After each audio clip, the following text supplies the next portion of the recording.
The verdict came back in on straight drop. Found him guilty on all charges. Conspiracy to commit murder, first-degree murder, felon in possession of a firearm. And I don't think I ever recall any state that I've been involved in a case in where as though they sentence you immediately on a specific charge. But for the murder charge, the judge in Tennessee sentenced him immediately to life in prison. And there's a whole lot of lessons to learn in that case right there, specifically about the telecommunications. But I ain't gonna talk you to death about that, but just check out how Shawty took it. You know what I mean? Can you imagine just sitting in that courtroom and the judge say, you gotta go away to prison for life, never come home again?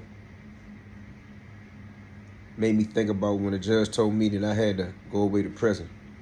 I mean, just think about being locked in your bathroom for the next 5-6 decades of your life. You know what I mean? But aside from what's already known, the information or the news for people who follow the story, the Shawty got found guilty, it's all out there.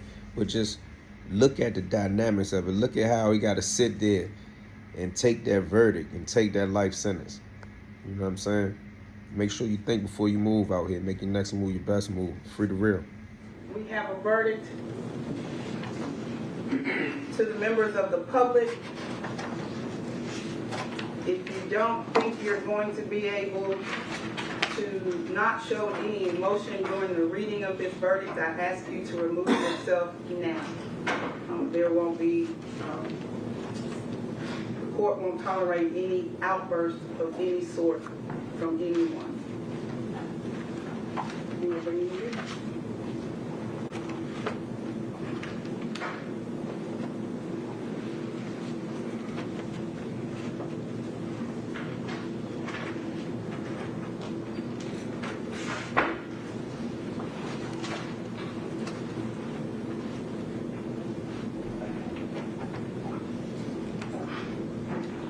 Ready, Your Honor? Yes. The jury's now entering into the courtroom.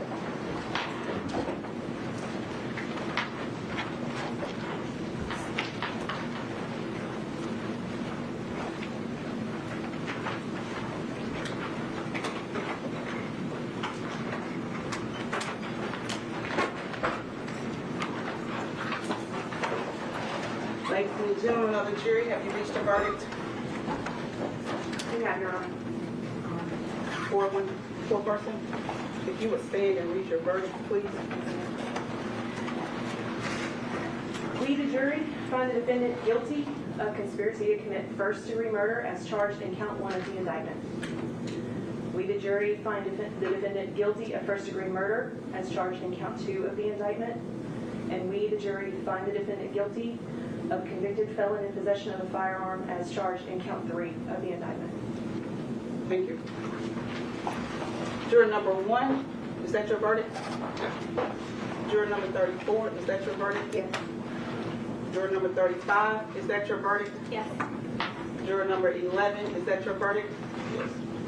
Juror number 14, is that your verdict? Yes, ma'am. Juror number 17, is that your verdict? Yes, ma'am. Juror number 27, is that your verdict? It is, Your Honor.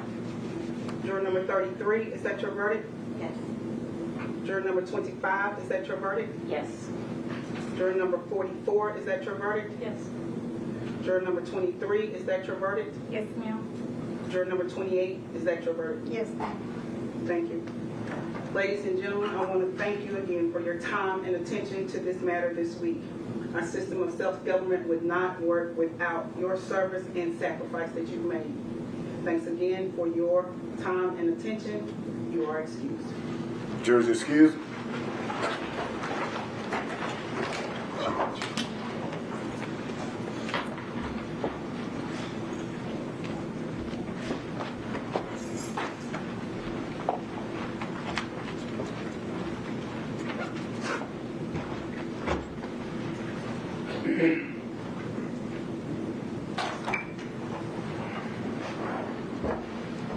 Mr. Johnson, the jury having found you guilty of conspiracy to commit first-degree murder, and convicted felon in possession of a firearm. As the 13th juror, I affirm this verdict. As to the first-degree murder, I sentence you to life in prison. I will set punishment as to the conspiracy and the convicted felon in possession of a firearm after a sentencing hearing. The date for that hearing will be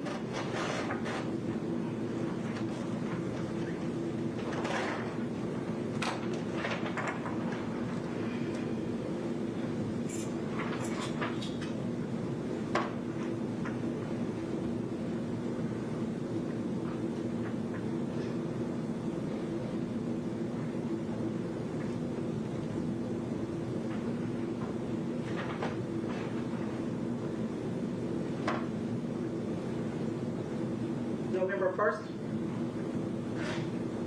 Yes, Your Honor. November 1st. There's nothing else to take up? We will prepare the judgment sheet and pass that forward, Judge. Thank you. And the pre-sentence report. The order for the pre-sentence report. Sir, once we give that, we will see. Thank you. You may adjourn court. All rise. Stand up. This honorable court stands adjourned to Monday morning at 9 a.m.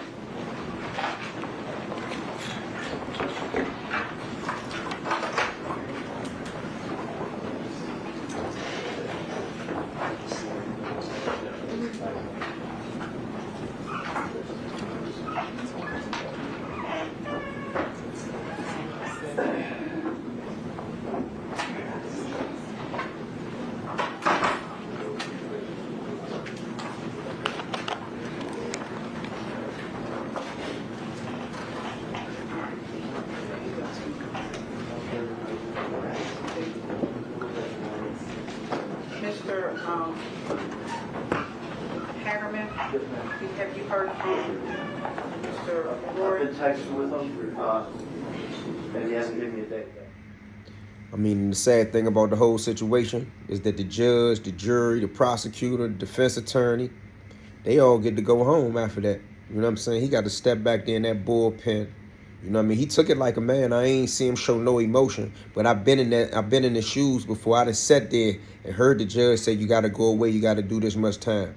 You know what I mean? I kept a straight face like Shawty kept a straight face. But in the mind and in the heart, there's a whole set of circumstances and realities that's setting in. And from watching him for the 4 days of trial, you know, he looked like he was mentally prepared for what was going on. I think after he saw all the evidence that the people threw against him and the way in which they was tilting the scales in the form of in the government, I think he was prepared for that. You know, I think you would have to be almost delusional to really feel like you was gonna come out of that unscathed. You know what I mean? But my point is that everybody get to go home with him. Whatever the matter was, whatever the situation was, I don't want to speak on nobody's intentions in the streets or with criminal activity, but I watched the trial as a spectator like everybody else. You know what I mean? It just teaches you a humongous lesson in where your value should be. You know what I mean? Street nigga or not. But it definitely should teach you a value in friendships, association, and how to differentiate between the two. And another thing that I pay close attention to, you know, the government, right? And I'm not taking this opportunity to bash the government or do none of that, but the government will work with this guy, Cornelius Smith, the dude that had the Draco, the dude that they are calling the main shooter. He the one that had the chopper. For him being able to say, I'm going to tell what happened, I got caught, and I'm going to tell on everybody that was a part of it. For them to make a deal with him and let him back on the streets at any earlier time, that's devious of the government.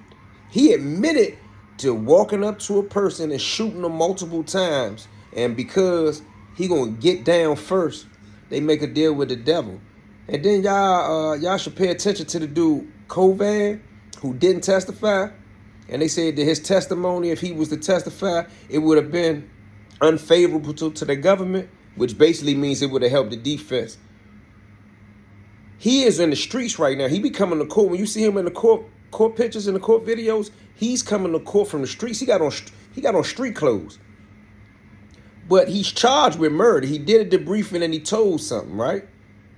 So if he's a defendant, charged with murder and conspiracy to murder like the rest of them, even the rest, and he's on the streets coming back and forth to court.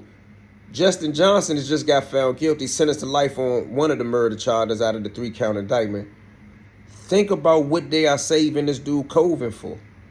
Now, Big Jook dead. They done threw his name all up and down the whole trial. They done mentioned CMG 100 times. What can the dude Colvin tell anybody that he's not going to be using, that the government is not going to be using against straight dropping the Justin Johnson case? Think about that. That's something wicked to think about. You don't tell for nothing. He got to tell on somebody. I'm going to tell you what I think. I think the federal government, the United States Attorney's Office down there in Memphis, I think they working with the local police and they was waiting for the Young Dolph joint to be done with. And I think they're going to try to bring your God in, CMG a move. And I think the dude Colvin, although you can't tell on Big Jook no more because he quote unquote dead, I think he's going to create an elaborate bunch of lies and webs of conspiracy theories. They got something to do with the whole hit and to make the joint a federal joint. They on a spree right now. And every time you turn around, if you sneeze too hard, they saying Rico. Mark my words, free the rear.